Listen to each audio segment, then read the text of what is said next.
let the professionals, let the paramedics show up and take care of that. But someone find some sticks. Let's build a stretcher. Yes, No, stop. But if they're bleeding to death, that's going to kill them before the paramedics get there. So it always comes back to hemorrhage control. I'm Ryan Gresham, and this is Gun Talk Nation.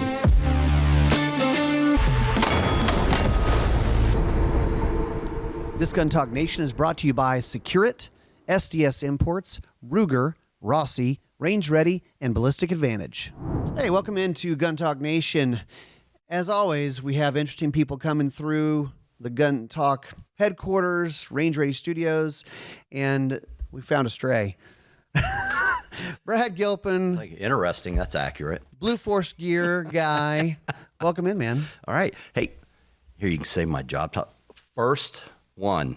Oh, it's official? Brand new. Just changed my title. That must mean that they're not going to fire you quite yet. You got to use up the 250 business cards. Exactly. Well, and that's Director of Tactical Programs. Yeah, so I was Director of Medical Programs, and I'm kind of the catch-all guy at work.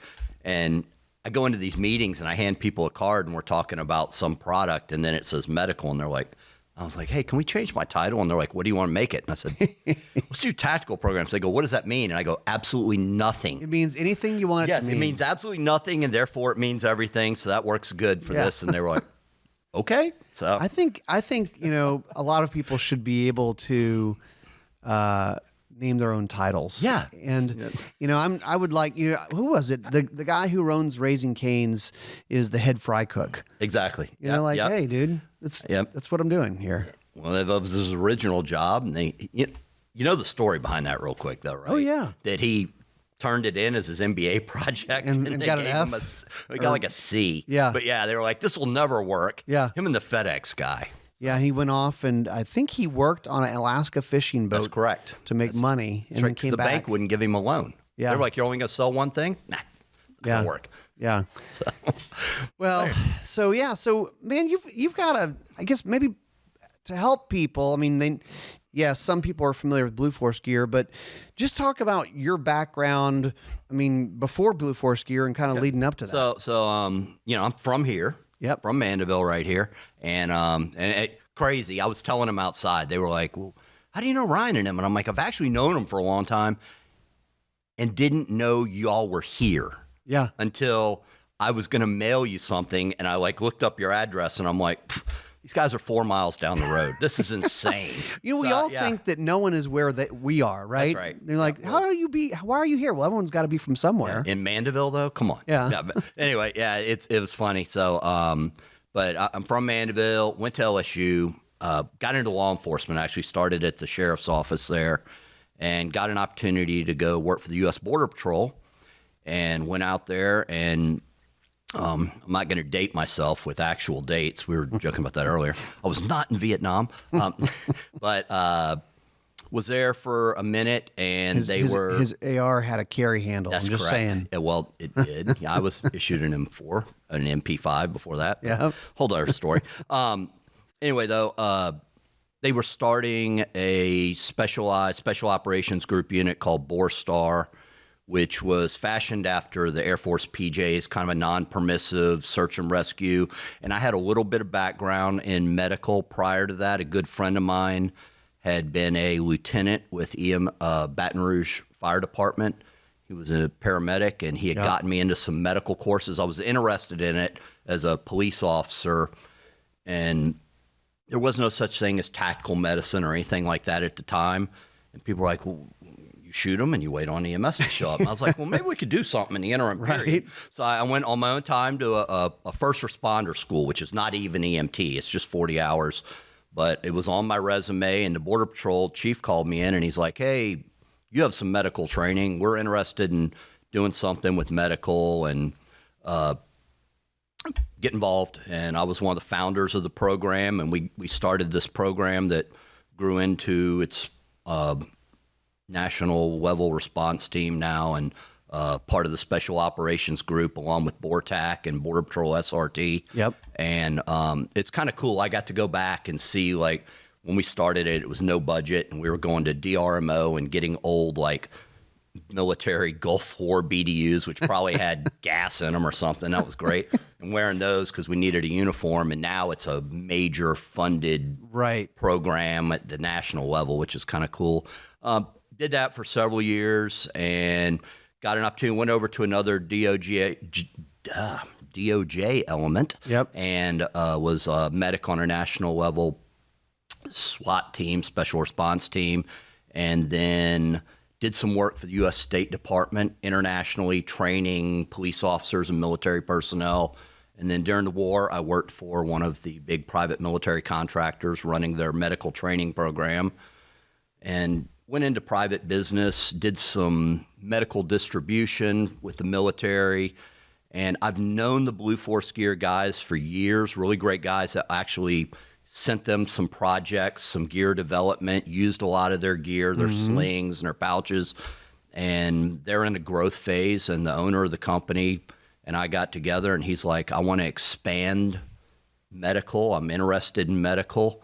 Would you be interested in a position? And we worked out a deal and came over as director of medical. At the time, they had 2 medical pouches that they had designed. Okay. And immensely popular. And they didn't know anything about medical. Ashley and Steven sat down and designed these 2 pouches. Looks like it. They're like drunk monkeys with a shotgun. They just happened to hit something. And they designed the micro trauma kit, which is like one of the most popular IFAC pouches everywhere. People copy. Well, I mean, Blue Force Gear probably first thing is known for slings, right? Yes, that is And correct. and they go, wait a minute. They probably, some people are listening going, oh yeah, Blue Force Gear, know them for their slings. Why are you guys talking about medical? Wait, they do medical stuff? Yeah, so so they started with slings, and great story, perfect for a podcast. Ashley was in. People think like, well, he must have been a soldier or police officer. Mm-hmm. He was in commercial construction, and he was really into shooting. And he had an idea for a sling design. He is an idea guy. He's a designer at heart.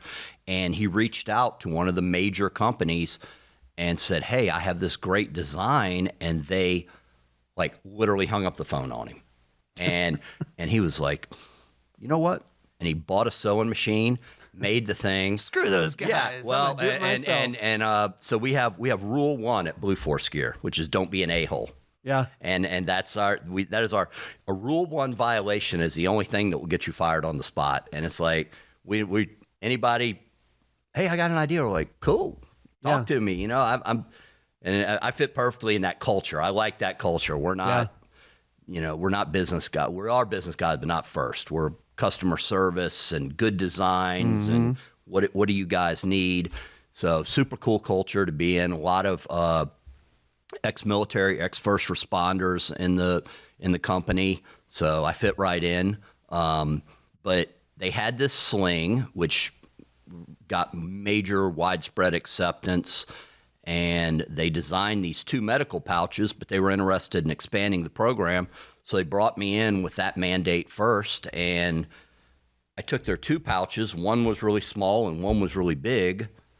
And I said, well, y'all have got a good start here, but let's fill in the middle. Yeah. And a lot of people design medical stuff for a specific task, and I'm like, that's fine, but at the end of the day, what someone's willing to carry on their belt or on their vest. See, that's the thing, right? I mean, Yep. I think that people listening to this, I mean, some may be military law enforcement, but probably the majority are not. Probably just regular folks who like guns, shooting, hunting, whatever it may be.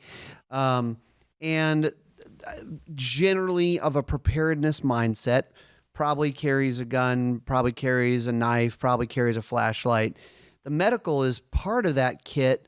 But what do you hear from people, good or bad, when they think about like a med bag, carrying a med bag? Are they worried about training? Like, I don't have any training for that. Are they worried about how am I going to carry it or how do I carry it? Well, it's funny because 15 years ago, that was the challenge.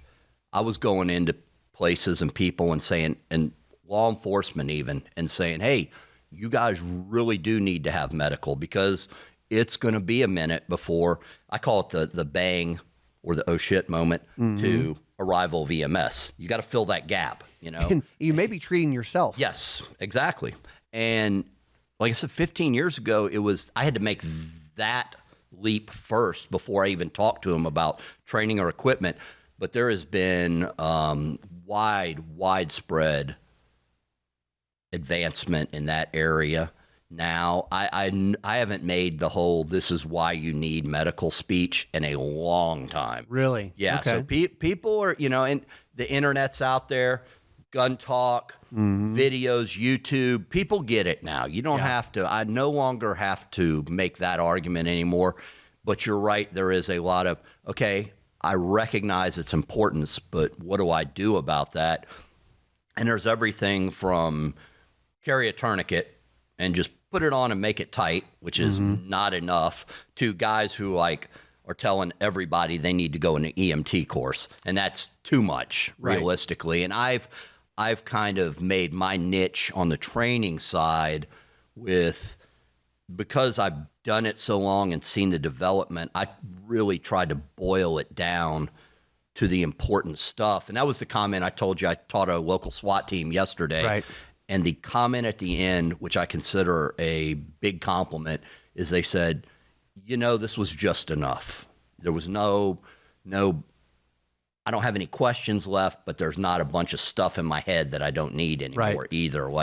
And to me, if I was going to talk to the prepared citizen or the person interested, firearms or getting cut in the kitchen or working in a shop or whatever, it's bleeding control. All right, this is a perfect segue because you were going where I want to go with this. So we're going to take a quick break, and after that, we're going to talk about what do people need to know? What are the bare essentials? Let's talk about Tokarev shotguns. Turkish-made, quality. We've been shooting them a little bit more lately, and we were out on the range with the Tokarev TAR 20. And this kind of looks like an AR-15, but it's in 20 gauge, 3-inch chamber 20 gauge, detachable box magazine, 18.5-inch barrel. And the big deal is, right on their website, $329. So pretty value price. So check them out, TokarevUSA.com. You probably have heard us talk about SecureIt, gun safes and other accessories for storing and organizing your guns and gun accessories. But they actually have a new biometric feature, biometric gun safes, and they can actually even swap out their new biometric lock set on certain models of SecureIt safes. Just go over to SecureItGunStorage.com, look at the biometric lock set, the Agile biometric lock set, and you can swap it out on certain existing models, or you can look out their new ones that are biometric ready to go, SecureItGunStorage.com. Rossi is back with updated revolvers. Legendary Rossi revolvers return with a bang in 2023. The RP63 features Rossi's prized double-action trigger, a very nice trigger, crisp single-action trigger pull, optimized for concealed carry thanks to a 3-inch barrel and fixed sights. 6 shots of .357 Magnum in a steel cylinder. Go check it out at RossiUSA.com. Stag Arms. They started out being known as an AR manufacturer, and especially special ARs for those left-handed shooters out there. Well, they have a bunch of different sales going on right now. They actually have up to 50% off discontinued items. I always kind of like poking in there, seeing what's there. Maybe there's something interesting to find. Or you could even get into their Pursuit hunting rifle or some of the other cool products they're doing. Always interesting, different calibers, different colors. Go check them out over at stagarms.com. Hey, head over to rangereadystudios.com to find out about our training schedule. We do offer classes and experience events here at Range Ready Studios, which is at the Gun Talk headquarters. RangeReadyStudios.com is where you go. You can also sign up for the Range Ready email alerts, and those people are the first ones to find out about new classes because they tend to sell out really quickly because they're pretty cool. You get a gun with the class a lot of times. RangeReadyStudios.com. Ruger keeps coming out with new guns. One of the ones we've been shooting lately is the LC carbine in 45 auto. So a pistol caliber carbine, but shooting 45 has just a different feel to it. It's solid. When you shoot steel with it, you can tell the steel, it felt it. It knows it's been hit. A little bit more power and kind of just fun to shoot. So go over to Ruger.com, look it up, the LC carbine. You'll have a ball with this one. All right, so Brad, that is a question that when it comes to training stuff, I am definitely the guy. I'm like, don't fill my head with a bunch of stuff I don't need because I can't keep it, and we want to keep it simple, especially when, the fertilizer has hit the ventilator. Yep. So if you had somebody who has virtually no medical background and maybe just a responsible, concerned citizen type guy or gal for one day, what would be the handful of things that are the priorities to teach them? So, perfect example. I recently did a large church in Mandeville. Okay. In the same exact scenario, you got 4 hours with these people. Mm-hmm. What do they need to know? And at the end of the day, so we're talking trauma here. We're not talking medical. We're not talking about CPR, and choking, and all that. That's important, but trauma. Like triage type Somebody stuff. gets shot, stabbed, caught in a piece of machinery, falls at off work, a ladder or something. Falls off, what do they need to know? What's going to kill them right now before the professionals get there? Because that's what we're concerned with. Too many people, like you say, fall off the ladder. People jump to, well, we got to worry about their cervical spine and internal injuries, and you can't do anything for that. Let the professionals, let the paramedics show up and take care of that. But someone find some sticks. Let's build a stretcher. Yes, yeah. No, stop. But if they're bleeding to death, that's going to kill them before the paramedics get there. So it always comes back to hemorrhage control. It's bleeding control. If I could get what I told SWAT guys yesterday, if I can get every one of you to be a bleeding control ninja, then your paramedics you have with the team can get into the target and deal with the other stuff. I just want you to do this one thing. And that's exactly what I tell every single class. And it comes to tourniquets. So those were a dirty word back when I was a Boy Scout, tourniquets a last resort. And even then I was thinking medically, and they were like, well, try all this other stuff first. And if none of that works, put a tourniquet on. And I held my hand up and I was like, so we let the guy bleed for a while, then put the tourniquet on? Right. And they kind of looked at me and I'm like, no, how about we do that first? So arms and legs. Yes. Arms and legs, get a tourniquet. Anything below the collarbone and above the belly button all the way around gets a chest seal.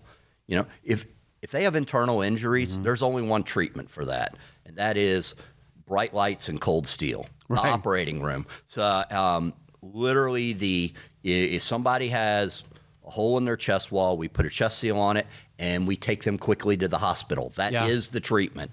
And then the real tricky one is bleeding from junctional areas, which would be below the belly button, above the top of the thighs, high in the shoulder. Up here under the collarbone, there's a big artery that runs over to your arms, sides of the neck. All of these places, if you want to get fancy, those are called junctional wounds, and that's non-compressible hemorrhage. We can't put a tourniquet on that. Yeah, to slow the bleeding. Right. Yeah. For those, we have a hemostatic agent, Quick Clot, which is a gauze-based product, and this really blows people's minds. And you pack the wound because you have to.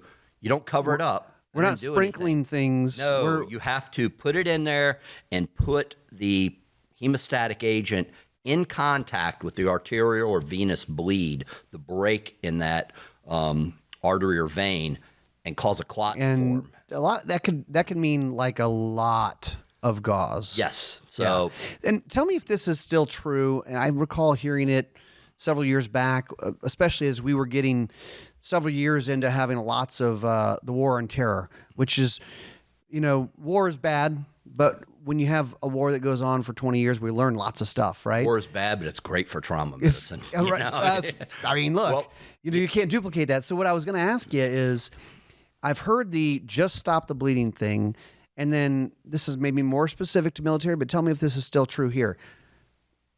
You don't have to worry about things being sterile. Is that true still? Okay. So, Because it's like, just stop the bleeding, then we'll worry about whether they got an infection because later. the FDA is probably watching. Oh, wait. We probably should say this is not medical training. Go get your own. Disclaimer.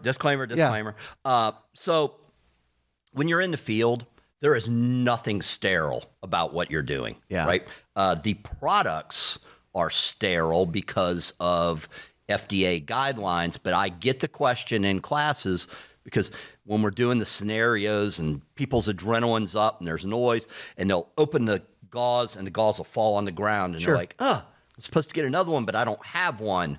And I have people default to, well, I can't treat the wound then. And they're going to let the guy bleed to death. And I'm like, no, pick it up, shake it off and use it. It's a clean procedure. We want to keep the wound and the materials as clean as possible, but we have to save the patient. Yeah. And I will get in trouble for this one.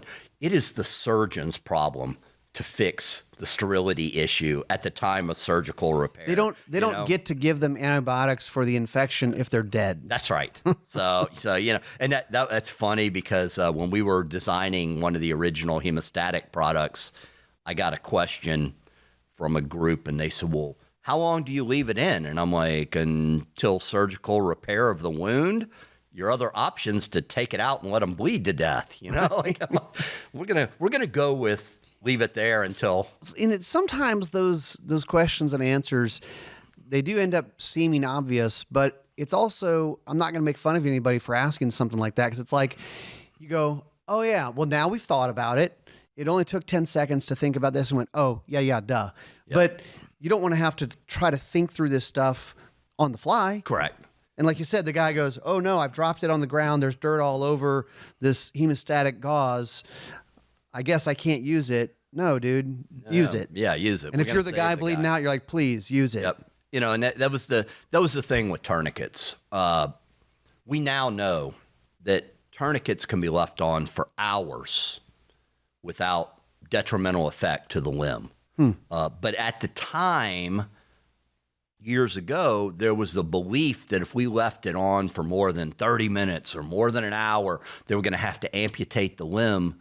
And I said, even if that's true, which it was proven it's not, the alternative is taking the tourniquet off and letting the guy bleed to death. Right. So I'm going to go with lose the leg, be alive. Right. In that case. So, it's medicine. Medicine's science, but we're constantly learning. And you brought up a great point about war being great for the trauma medicine. And it's funny because a lot of people don't realize, we were talking about Vietnam earlier. Yeah. Vietnam is what birthed the modern ambulance system.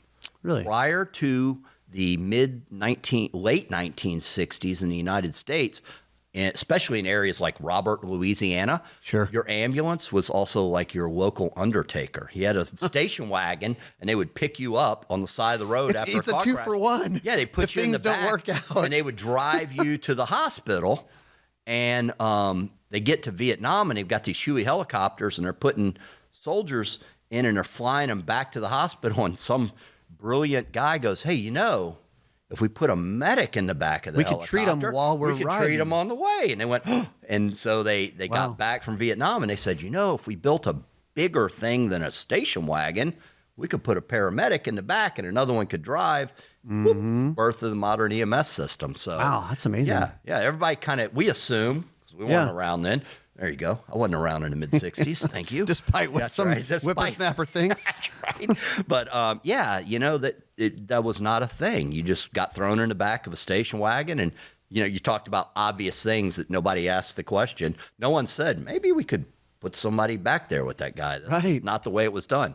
So that's interesting. Wow. So what new? You been working on anything new? Anything new going on? So like I said, I'm branching out a little bit from medical, and we recently we're working on a very cool project.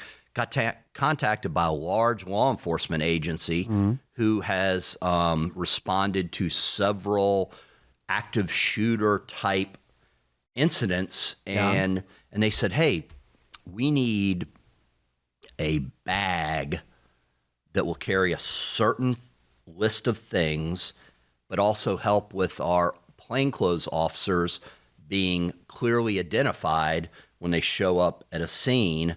And we're working on a very cool response bag. And, and there are active shooter type products out there, but inevitably they're big suitcase looking bags and stuff. And this thing's very small, and it can go over the shoulder like a satchel or be worn as a chest rig, and you can deploy. It's got just a certain set of gear in it. More on the medical side of things? Well, it's got a medical kit. It's got 2 AR mags, 2 pistol mags, some marking stuff, and not a lot else, frankly. Yeah. Holds a radio and a flashlight. But during For the someone at development- perhaps like a Super Bowl parade. Yep. And Something like that. yeah. Oh. I'm just saying. Just saying. Yeah, exactly. And You know it's what's funny? guys. And people will hear, they'll see something in the news that they don't like. Oh, that was horrible. Why aren't we doing something about that? And then it's like, I remember asking a guy about anti-piracy work off the coast of Somalia. Well, shouldn't we be going into like Mogadishu and getting some of these guys and being proactive? And the guy I was talking to goes, well, we are. Yeah, that's right. I was about to say. Oh, okay, good. Just because we're not advertising, You just don't. Yeah, doesn't mean we aren't ABC doing Nightly something. News That's isn't right. covering it, but Yep. we are. Yeah, we're working on, and that is one of the cooler absolute aspects of my job. Is we have very, very close, long ties with the special operations community. Yeah. My background, the other guys that work at our company, and we do some stuff that makes it to the commercial side, but we do some stuff that nobody ever sees outside of some select people, and it's designed that that's way. Fun to work on. Yeah, it's designed that Yep. way, right? Like you Yep. said, this is a product that needs to be available and used, but not maybe noticed. Yep. You know? Yeah, I got years ago. I got to work on a project. They came to me with a whole suite of medical equipment, and they said, "Put this in cases that don't look like medical equipment." And I'm like, "Well, what do you want it to look like?" And they're like, "Make it look like oil field tools." Okay. And I go, "I'm not even going to ask." Okay. Roger And we- that. Yeah, we put it in some Pelicans with wrenches and sockets and gauges and underneath the foam. And I was like, gave it back. And they're like, "This is exactly what we need. Thank you." And I was like, "Okay." Sometimes that's the best solution, is just being kind of low key. Yep. Not being super tactical with it, or having some high security thing. Okay, I've got 12 locks on this case. Or better yet would be, is that a keyboard? Yeah, it is a keyboard. Yep. Yeah. Yeah, I'm a musician. This response bag is no tactical. It looks like a purse or a small briefcase until you deploy it. Which is neat, because they wanted to be able to leave it on the front seat of a car and not have somebody go like, So, That is cool. so yeah, I'm pretty You guys excited are always about that one. doing interesting I'll bring it things. around when we get it finished. So, Thanks for coming in, man. oh yeah, anytime. It's fun. I'm right down the road. Yeah, always fun catching up. And I will say, if you have an AR, which if you're listening to this, you probably do, there's a lot of people who have ARs who don't have slings on them. Dude, I don't want to open up a can of worms here, but I'm gonna crack the can of worms and sniff it. Guys, you got to have a sling on your rifle. And you got to know how to use it. And you got to know how to use it. And probably if it's a fighting rifle, if that's the intention, is home defense, homestead defense, whatever it might be, is an AR. Probably your Bass Pro 1-inch nylon strap, parade all that? strap. A That parade is- strap is yeah, probably it's not not exactly what you need. So I tell you what. So Talk go do about your opening homework. A can of worms. Yeah. Right? I'll come back and we'll get the video cameras out and we'll do a condensed We have a sling class. Yeah. Which sounds ridiculous. You've But I've kind of seen part with of it you being and Chris. given. I mean, there's Yeah. some really like, oh, This is not about just, oh, it carries your gun. Like you're gonna shoot better using it the right way. Secure it. You can run How to with mount your gun it, on. All how to this stuff. safely Hands-free. carry the weapon, how to use it to help you shoot. It's cool. We could put some of that on video. It's awesome. Love to. You know, because we're not trying to keep that information proprietary. We don't charge for the training. We want everyone to understand and know the value that a sling brings. And we're working on that from armed citizens, police, up through literally big army. Yeah. Nothing hurts my heart more than to see somebody with a great sling on their weapon, it hanging down and them shooting offhand and trying to hit a target. And I'm all like, wobbly. No, if you put that on here and tightened it, then it would. All of a sudden, you've got 3 points of contact. Yes. You're solid. How about that? Yeah. Yeah, very cool. Well, you guys go check them out. Blue Force Gear. It's just blueforcegear.com, right? You used to add the .com. I got to throw a It's .com. not, you didn't go with .net? No. .biz? We're all .com these days. Sorry, .biz, .net, guys. It didn't work out for you. All right, man. That's it for us. We'll see you next time on Gun Talk Nation. To see all of Gun Talk's content, go to guntalk.com, guntalktv.com, or sign up for the Gun Talk newsletter.